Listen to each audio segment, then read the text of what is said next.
Hi hello friends, welcome back to my channel. ಎಲ್ಲರೂ ಹೇಗಿದ್ದೀರಾ? I hope ಎಲ್ಲರೂ ಚೆನ್ನಾಗಿದ್ದೀರಾ ಅಂತ ಅಂದ್ಕೊಳ್ತೀನಿ. ಹಾಗೆ ಇವತ್ತಿನ ಬ್ಲಾಗ್ನ ಶುರು ಮಾಡ್ತಾ ಇದ್ದೀನಿ ಫ್ರೆಂಡ್ಸ್.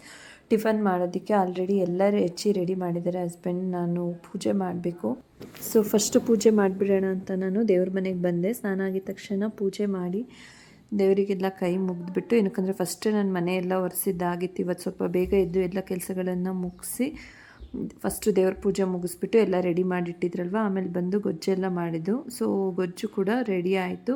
ಅದಾದಮೇಲೆ ನಾನು ಗೊಜ್ಜು ಮಾಡಬೇಕಾದ್ರೆ ಅದನ್ನು ನಾನು ವಿಡಿಯೋ ಮಾಡ್ಕೊಳ್ಳೋದಕ್ಕಾಗಲಿಲ್ಲ. ಸೊ ಅರ್ಜೆಂಟಲ್ಲಿ ಮಾಡಿದೆ, ಏನಕ್ಕಂದರೆ ಆಲ್ರೆಡಿ ಪೂಜೆ ಮುಗಿಸ್ಕೊಂಡು ಬಂದು ಟೈಮ್ ಆಗಿತ್ತಲ್ವ, ಟಿಫನ್ ಕೊಡಬೇಕಿತ್ತು ಅರ್ಜೆಂಟಲ್ಲಿ ಅಂತ ಅಂದ್ಬಿಟ್ಟು. ಅದಾದಮೇಲೆ ಚಪಾತಿ ಇವಾಗ ಲಟ್ಟಿಸ್ಕೊಳ್ತಾ ಇದ್ದೀನಿ ಟಿಫನ್ಗೋಸ್ಕರ. ಆಲ್ರೆಡಿ ಹಿಟ್ಟೆಲ್ಲ ಕಲಸಿ ಇಟ್ಟಿದ್ದೆ. ಅವ್ರು ಬಂದು ನನಗೆ ಗೊಜ್ಜಿಗೆ ತರಕಾರಿಗಳೆಲ್ಲ ಹೆಚ್ಚಿಟ್ಕೊಟ್ಟಿದ್ರು. ಹಾಗಾಗಿ ಸ್ವಲ್ಪ ನನಗೆ ಬೇಗ ಆಯಿತು. ಇಲ್ಲ ಅಂತಂದಿದ್ರೆ ಇನ್ನೂ ಲೇಟ್ ಆಗಿಬಿಟ್ಟಿರ್ತಾಯಿತ್ತು. ಸೊ ಗೋಧಿ ಹಿಟ್ಟನ್ನು ಅಷ್ಟೇ ನಾನು ಸ್ನಾನಕ್ಕೆ ಹೋಗೋದಕ್ಕಿಂತ ಮುಂಚೆ ಚೆನ್ನಾಗಿ ಎಲ್ಲ ಕಲಿಸ್ಬಿಟ್ಟು ನಾದಿಟ್ಬಿಟ್ಟು ಹೋಗಿದ್ದೆ. ಆಮೇಲೆ ನಮಗೆ ಒತ್ಕೊಳ್ಳೋದಕ್ಕೆ ಸರಿ ಹೋಗುತ್ತೆ ಅಂತ ಹೇಳಿ ಇವಾಗ ಹಿಟ್ಟು ಕೂಡ ರೆಡಿ ಇದೆ. ಇವಾಗ ಚಿಂಟುಗೆ ಅದಕ್ಕೋಸ್ಕರ ಅವಳು ಟಿಫನ್ ಮಾಡ್ಕೊಂಬಿಡು ಬಂದು ಅಂತ ಹೇಳ್ತಾಯಿದ್ರೆ, ಅವ್ರ ಅಪ್ಪ ಮಕ್ಕಳಿಬ್ರಿಗೂ ಟಿಫನ್ ಮಾಡ್ಕೊಳ್ಳಿ ಅಂತ ಹೇಳಿ ಆಲ್ರೆಡಿ ಟೈಮ್ ಆಗಿದೆ ಅಂತ ಹೇಳಿ, ನಾನೆಲ್ಲ ಪೂಜೆ ಗೀಜೆ ಎಲ್ಲ ಮುಗಿಸ್ಬರೋಷ್ಟರಲ್ಲೆಲ್ಲ ಟೈಮ್ ಆಗಿಬಿಟ್ಟಿರುತ್ತೆ ಅಂತ ಅಂದ್ಬಿಟ್ಟು ಇವಾಗ ಅವ್ರಿಗೆ ಹಾಕ್ಕೊಡೋಣ ಅಂತ ಹೇಳ್ಬಿಟ್ಟು ಚಪಾತಿನ ಲಟ್ಟಿಸ್ತಾ ಇದ್ದೀನಿ. ಹಾಗೆ ಫ್ರೆಂಡ್ಸ್, 2 ದಿನ ಕಂಟಿನ್ಯೂಸ್ ಮಳೆ ಅಂತೂ ಇಟ್ಕೊಂಡಿತ್ತು. ಬಟ್ ಇವಾಗ ಪರವಾಗಿಲ್ಲ, ಮತ್ತೆ ಬಿಸಿಲು ಬರ್ತಾ ಇದೆ.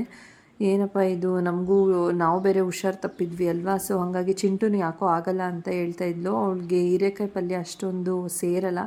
ಸೊ ಹಾಗಾಗಿ ಅವಳಿಗೆ ಹೀರೆಕಾಯಿ ಪಲ್ಯ ಕೊಡ್ತಾಯಿಲ್ಲ, ಸ್ವಲ್ಪ ಬೀಟ್ರೂಟ್ ಪಲ್ಯ ಇತ್ತು. ಅವಳಿಗೆ ಚಪಾತಿಗೆ ಬೀಟ್ರೂಟ್ ಪಲ್ಯ ಬಿಸಿ ಮಾಡ್ತಾಯಿದ್ದೆ ನಾನು. ಸೊ ಬೀಟ್ರೂಟ್ ಪಲ್ಯ ತುಂಬ ಇಷ್ಟಪಡ್ತಾಳೆ. ತುರಿದಿರೋದು ಒಗ್ಗರಣೆ ಮಾಡಿಕೊಟ್ರೆ, ತುರಿದ್ಬಿಟ್ಟು ಪಲ್ಯ ಮಾಡಿಕೊಟ್ರೆ ಅವಳಿಗೆ ಸಖತ್ ಇಷ್ಟ ಆಗುತ್ತೆ. ಬಟ್ ಹೀರೆಕಾಯಿ ಅಂದರೆ ಸ್ವಲ್ಪ ಮುಖನ ಆಗಲೇ ಮುಖ ಎಕ್ಸ್ಪ್ರೆಷನ್ ನೋಡೋಕ್ಕಾಗ್ತಿರಲ್ಲ ಅವಳದು. ಏನಕ್ಕಂದರೆ ಆ ವೆಜಿಟೇಬಲ್ನ ಇದು ಮಾಡ್ತಾಳೆ. ನಾನು ಬೈತಿರ್ತೀನಿ, ಟೇಸ್ಟ್ ಮಾಡೋದಕ್ಕಿಂತ ಮುಂಚೆನೇ ಶುರು ಮಾಡ್ಕೊಂಬಿಡ್ತೀಯ ಅಂತ ಹೇಳಿ. ಬಟ್ ನನಗಂತೂ ಇಷ್ಟ ಆಗುತ್ತೆ ಈ ರೀತಿ ಮಾಡೋದ್ರಿಂದ. ನಾನಾಗಲಿ ಹಸ್ಬೆಂಡ್ ಆಗಲಿ ಇಷ್ಟಪಟ್ಟು ತಿಂತೀವಿ. ಸೊ ಹಾಗಾಗಿ ಮಾಡ್ಕೊಂಡ್ವಿ. ಈಗ ಚಪಾತಿ ಬೇಯ್ತಾ ಇದೆ. ಬೇಯ್ತಿದ್ದಾಗೆ ಬಿಸಿ ಬಿಸಿ ತಿನ್ಕೊಬಿಡಿ ಅಂತ ಹಸ್ಬೆಂಡ್ಗೂ ಹಾಕ್ಕೊಟ್ಬಿಡ್ತಾಯಿದ್ದೀನಿ. ಅವ್ರ ಅಪ್ಪ ಮಗಳಿಗೆ ಫಸ್ಟ್ ಟಿಫನ್ ಹಾಕ್ಕೊಟ್ಬಿಟ್ರೆ ನನಗೊಂದು ಸ್ವಲ್ಪ ಸಮಾಧಾನ. ಏನಕ್ಕಂದರೆ ಅಯ್ಯೋ ಎಲ್ಲಿ ಲೇಟ್ ಆಗಿಬಿಡ್ತೋ ಏನೋ ಇತ್ತ ಅಂತ. ನನಗೊಂದು 5 ನಿಮಿಷ ಲೇಟ್ ಆದರೂ ಪರವಾಗಿಲ್ಲ, ಅವ್ರಿಗೆ ಲೇಟ್ ಆಗಬಾರ್ದು ಅಂತ ಅಷ್ಟೇ. ಹಾಗೆ ಅವ್ರಿಗೆ ಊಟ ಆಗ್ತದೆ. ಎಲ್ಲ ಅಮ್ಮಂದರು ಬೈಯೋ ಹಾಗೆ ನಾನು ಕೂಡ ಚಿಂಟುಗೆ ಬೈತಾ ಇದ್ದೆ, ಆ ತರಕಾರಿ ಬೇಡ ಈ ತರಕಾರಿ ಬೇಡ ಅಂತ, ಅದು ತಿನ್ನಲ್ಲ ಇದು ತಿನ್ನಲ್ಲ ಅಂತ ಹೇಳ್ತೀಯ, ಅದಕ್ಕೆ ಅವಾಗ ಹುಷಾರು ತಪ್ತೀಯ ಅಂತ. ಅದಕ್ಕೆ ಅವಳು ಹೇಳ್ತಿರ್ತಾಳೆ, ಮಮ್ಮಿ ಅದು ನಂಗೆ ಇಷ್ಟ ಆಗೋದೇ ಇಲ್ಲ ಮಮ್ಮಿ, ಏನಕ್ಕಂತ ಗೊತ್ತಿಲ್ಲ, ನನಗೆ ಹೀರೆಕಾಯಿ ಅಷ್ಟೊಂದು ಸೇರೋದಿಲ್ಲ ಅಂತ ಇದ್ಲು. ಸೊ ಫೈನಲಿ ಎಲ್ಲರಿಗೂ ತಿಂಡಿ ಹಾಕ್ಕೊಟ್ಬಿಟ್ಟು ನಾನು ಕೂಡ ತಿಂಡಿ ಮಾಡ್ಕೊಂಡಿದ್ದಾಯಿತು. ಗೊತ್ತಲ್ಲ ನಿಮಗೆ, ಅಡುಗೆ ಎಲ್ಲ ನಾವು ಮಾಡಿದ್ಮೇಲಂತೂ ಒಂದು ಸಲ ನಮ್ಮದು ಕಿಚನ್ ಒಂದು ಸಲ ಕ್ಲೀನ್ ಮಾಡ್ಕೊಳ್ಳೇಬೇಕು ಒಂದು ರೌಂಡು. ಏನಕ್ಕಂದರೆ ಎಲ್ಲ ಗಲೀಜು ಆಗಿಬಿಟ್ಟಿರುತ್ತೆ ಒಂದು ಸಲ. ಎಲ್ಲ ಚಪಾತಿ ಲಟ್ಸೋದಾಗಿರ್ಬೋದು, ಅದೆಲ್ಲ ಸ್ವಲ್ಪ ಇದಾಗಿರುತ್ತೆ. ಹಂಗಾಗಿ ನಾನು ಶೆಲ್ಫ್ ಎಲ್ಲ ಕ್ಲೀನ್ ಮಾಡ್ಕೊಂಬಿಡೋಣ ಹಿಂದಿಂದೇನೆ. ಇಲ್ಲಾಂದರೆ ಮತ್ತೆ ಅದೇ ಗಲೀಜು ಅಂತಂದರೆ ಮತ್ತೆ ಹಿಂದಿಂದೇನೆ ಕೆಲಸ ಆಗಿಬಿಡುತ್ತೆ ಸ್ವಲ್ಪ ಹೊತ್ತು ಬಿಟ್ರು ಅಂತ ಅಂದ್ಬಿಟ್ಟು ನಾನು. ಹಾಗೆ ಫ್ರೆಂಡ್ಸ್, ಅಮೆಝಾನಿಂದ ನಾನು ಈ ಡಿಸೈನು ಪೆನ್ನಿ ಪಾಸ್ತಾನ ಬೈ ಮಾಡಿದ್ದೀನಿ. ಹಾಗೆ ಇದು ಬಂದು ತುಂಬಾನೇ ಹೆಲ್ತಿ, 100% ಡ್ಯೂರಮ್ ವೀಟಿಂದ ಮಾಡಿರೋದು. No cholesterol, no colour, no trans fat, no maida. So 100% healthy ಆಗಿದೆ. ಸೊ ಹಾಗಾಗಿ ನಾನು ಈ ಒಂದು ಪಾಸ್ತಾನ ಯೂಸ್ ಮಾಡಿಕೊಂಡು ಪಾಸ್ತಾ ರೆಸಿಪಿನ ಮಾಡ್ತಾ ಇದ್ದೀನಿ. ಇದು ಮೈದಾದಿಂದ ಮಾಡಿಲ್ಲ, ವೀಟಿಂದ ಮಾಡಿರೋದ್ರಿಂದ ಸೊ ನಾವು ಆರಾಮ್ಸೆ ಇದನ್ನ ಯೂಸ್ ಮಾಡ್ಕೊಳ್ಬೋದು.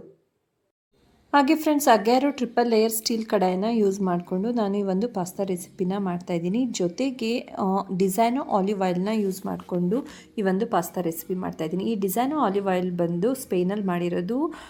ಪ್ರೀಮಿಯಂ ಕ್ವಾಲಿಟಿ ಆಲಿವ್ಸ್ನ ಯೂಸ್ ಮಾಡಿಕೊಂಡು ಈ ಒಂದು ಆಯಿಲ್ನ ಮಾಡಿದ್ದಾರೆ. ಅದಷ್ಟೇ ಅಲ್ಲದೆ ಇದರಲ್ಲಿ 75% ಆಫ್ ಮ್ಯಾನುಸ್ಯಾಚುರೇಟೆಡ್ ಫ್ಯಾಟಿ ಆ್ಯಸಿಡ್ಸ್ ಇದೆ. Healthy fat, zero cholesterol, free of trans fats, rich in ಆ್ಯಂಟಿ ಆಕ್ಸಿಡೆಂಟ್ಸ್. ಹಾಗೆ ಫ್ರೆಂಡ್ಸ್, ಈ ಒಂದು ಪಾಸ್ತಾನ ನಾವು ಮಾರ್ನಿಂಗ್ ಬ್ರೇಕ್ಫಾಸ್ಟ್ ಆಗಿ ಮಾಡ್ಕೊಳ್ಬೋದು. ಅದಷ್ಟೇ ಅಲ್ಲದೆ ನಾವು ಈವ್ನಿಂಗ್ ಟೈಮಲ್ಲಿ ಏನಾದರೂ ಸ್ನ್ಯಾಕ್ಸ್ ತಿನ್ನಬೇಕಪ್ಪ ಅಂತ ಅನಿಸ್ತಿರುತ್ತೆ. ಆ ಸಮಯದಲ್ಲೂ ಕೂಡ ನಾವು ಸ್ನ್ಯಾಕ್ಸ್ ಆಗಿ ಕೂಡ ಈ ಒಂದು ಪಾಸ್ತಾನ ಮಾಡ್ಕೋಬೋದು. ನಾನು ಟಿಫನ್ ಮಾಡ್ಕೊಂಬಿಟ್ಟೆ. ನಾನು ಕೂಡ ನನಗೂ 1-2 ಚಪಾತಿನ ಬೇಯಿಸ್ಕೊಂಡು ತಿಂದ್ಬಿಟ್ಟು, ಸೊ ನಾನು ಅಲ್ಲೇ ಶೆಲ್ಫನ್ನು ಕ್ಲೀನ್ ಮಾಡಿಬಿಡೋಣ ಅಂತ ಹಿಂದೆನೇ ಕ್ಲೀನ್ ಮಾಡ್ತಾಯಿದ್ದೀನಿ. ಆಮೇಲೆ ಜೊತೆಗೆ ಸಾಂಬಾರು ಕೂಡ ರೆಡಿ ಮಾಡ್ಕೋಬೇಕು. ನಮಗೆ ಗೊತ್ತಲ್ಲ, ಹೆಣ್ಮಕ್ಳಿಗೆ ತಿಂಡಿ ಅಂತ ಅಂದರೆ ಕೆಲಸ, ಮತ್ತು ಮಧ್ಯಾಹ್ನದ ಸಾಂಬಾರು ಕೂಡ ಮಾಡೋದಿದ್ದೇ ಇರುತ್ತೆ.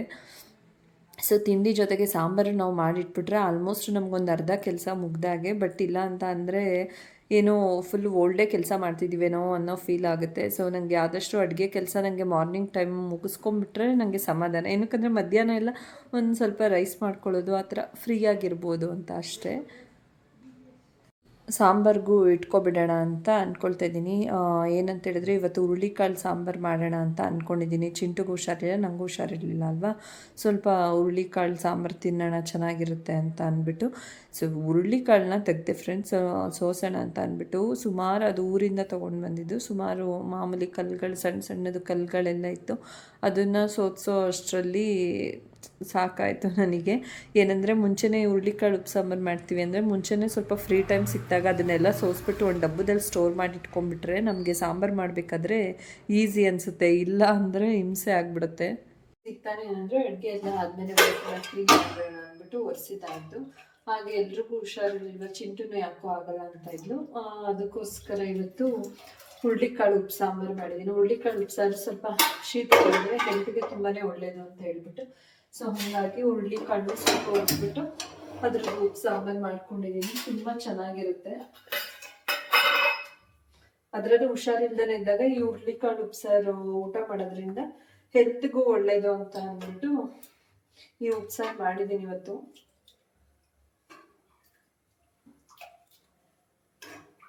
ಹೊಸ ಹುರುಳಿಕಾಳು ಆಗಿರೋದ್ರಿಂದ ಜಾಸ್ತಿ ವಿಷಲ್ ಒರೆಸೋ ಅವಶ್ಯಕತೆ ಇರಲಿಲ್ಲ, ಬೇಗನೆ ಬೆಂದೋಗಿದೆ.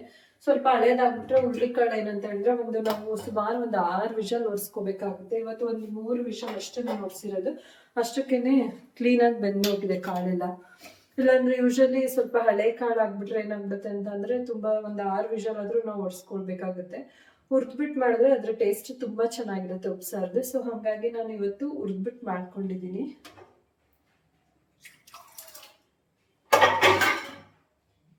ಫ್ರೆಂಡ್ಸ್, ನಿಮಗೆ ಗೊತ್ತಿರೋ ಹಾಗೆ ಸೌರ ಕಲೆಕ್ಷನ್ ಇನ್ನು ಸ್ವಲ್ಪ ಅದೇ ಸ್ಟಾಕಲ್ಲೆಲ್ಲ ಹೊಸ್ದಾಗಿ ಬಂದಿದೆ ಅಂತ ಹೇಳಿದೆ. ಬಂದಾಗಲೆಲ್ಲ ಅಪ್ಲೋಡ್ ಆಗುತ್ತೆ ಅಂತ. ಈ ಕಾಫಿ ಬ್ರೌನ್ ಸ್ಯಾರಿ ಅಂತೂ ತುಂಬ ಟ್ರೆಂಡಿಂಗ್ ಇದೆ. ಸೊ ನೋಡ್ತಾ ಇರ್ಬೋದು ಎಷ್ಟು ಚೆನ್ನಾಗಿದೆ ಅಂತ ಹೇಳಿ. ಈ ಸ್ಯಾರಿ ಕ್ವಾಲಿಟಿ ಕೂಡ ಅಷ್ಟೇ ತುಂಬ ಚೆನ್ನಾಗಿದೆ, premium quality coffee brown sari. So ಹಾಗಾಗಿ ಇದನ್ನು ತುಂಬಾ ರೀಸ್ಟಾಕ್ ಮಾಡಿದ್ವಿ, ತುಂಬ ಪೀಸಸ್ ಅವೈಲಬಲ್ ಇದೆ.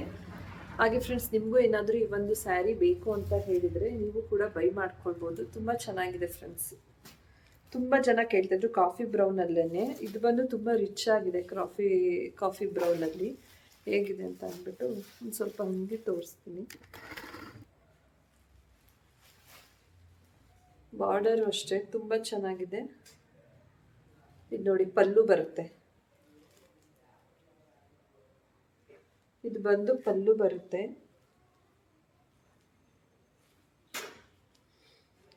ನಿಮಗೂ ಏನಾದರೂ ಈ ಒಂದು ಸ್ಯಾರಿ ಬೇಕು ಅಂತ ಹೇಳಿದ್ರೆ saura.collection ಪೇಜ್ಗೆ ವಿಸಿಟ್ ಮಾಡಿ ಕೂಡ ಬೈ ಮಾಡ್ಬೋದು. ಅದಷ್ಟೇ ಅಲ್ಲದೆ ಸ್ವಲ್ಪ ಡಿಸ್ಟರ್ಬೆನ್ಸು, ನಾನು ವಾಟ್ಸಪ್ ನಂಬರ್ ಹಾಕಿರ್ತೀನಿ. ಸೊ ಆ ವಾಟ್ಸಪ್ ನಂಬರ್ ಮೂಲಕನೂ ನೀವು ಈ ಸ್ಯಾರಿನ ಬೈ ಮಾಡ್ಬೋದು ಫ್ರೆಂಡ್ಸ್. ಅದರಲ್ಲಿ ಇನ್ನೊಂದು ಮಸ್ತ್ ಕಾಂಬಿನೇಷನ್ ಸ್ಯಾರಿಗಳಿದೆ, ಸಖತ್ತಾಗಿದೆ.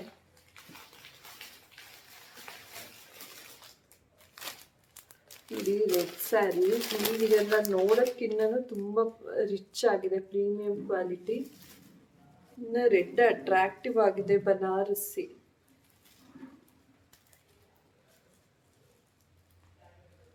ನೋಡ್ತಾ ಇದ್ದೀರಲ್ಲ, ಇದು ಅಲ್ಲಿಗಿಂತ ಇದು ಇನ್ನು ಇಲ್ಲಿ ತುಂಬ ಅಟ್ರಾಕ್ಟಿವ್ ಆಗಿ ಕಾಣಿಸುತ್ತೆ ಫ್ರೆಂಡ್ಸ್. ತುಂಬ ಚೆನ್ನಾಗಿದೆ ಈ ಒಂದು ಸ್ಯಾರಿ.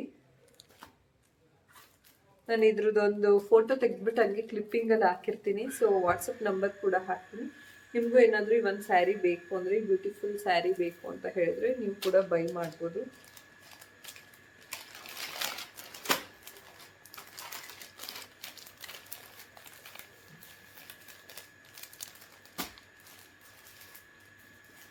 ತುಂಬ ಚೆನ್ನಾಗಿದೆ. ಒಂದು ಅದರಲ್ಲಿ ವೈನ್ ಕಲರ್ ಅಂತೂ ಮೋಸ್ಟ್ ಟ್ರೆಂಡಿಂಗ್ ಇರೋದ್ರಿಂದ ವೈನ್ ಕಲರ್ ಅವೈಲಬಲ್ ಇದೆ. ಸೊ ವೈನ್ ಕಲರ್ ಕೂಡ ತೋರಿಸ್ತೀನಿ ನಿಮಗೆ. ನೋಡ್ತಾ ಇರ್ಬೋದು, ಈ ವೈನ್ ಕಲರು. ಇದು ಒಂಥರ ಜರಿನೇ ಅಷ್ಟು ರಿಚ್ ಆಗಿದೆ, ಕಾಪರ್ ಜರಿ ಬರುತ್ತೆ. ಈ ಕಲರ್ ತುಂಬ ಟ್ರೆಂಡ್ ಇದೆ ಇವಾಗ. ಸೊ ಹಾಗಾಗಿ ಈ ಕಲರ್ ಅಷ್ಟೇ ರೀಸ್ಟಾಕ್ ಆಗಿದೆ. ಈ ಕಲರ್ ಸುಮಾರು ಪೀಸ್ ಸಿಗುತ್ತೆ ಬೇಕಂತ ಹೇಳಿದ್ರೆ. ಸೊ ತುಂಬ ಜನ ಕೇಳ್ತಾ ಇದ್ದಾರೆ ಈ ಕಲರಲ್ಲಿ. ಈ ಕಲರ್ ಸಖತ್ತಾಗಿದೆ.